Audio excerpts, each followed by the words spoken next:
На земле драгоценной и скудной я стою, покорителей внук, где замерзшие слезы якутов превратились в алмазу от мук.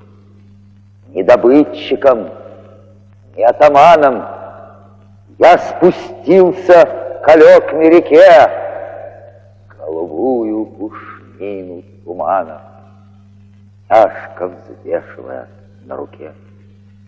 Никого ясаком не опутав, я строгов не строю, я сам на продрогшую землю якут возлагаю любовь, как ясак.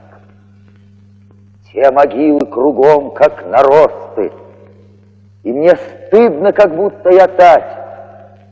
Здесь покоится прах и народ, над могилой якута читать. И народцев. Но разве рожали по-другому якуты на свет? По-иному якуты рыдали. Слезы и народный предмет.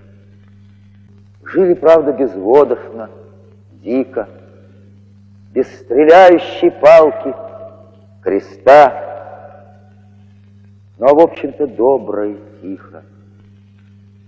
А культура и есть доброта, и без всяческих клятв громогласных говорю я, не любящий слов. Пусть здесь даже не будет алмазов, но лишь только бы не было слез.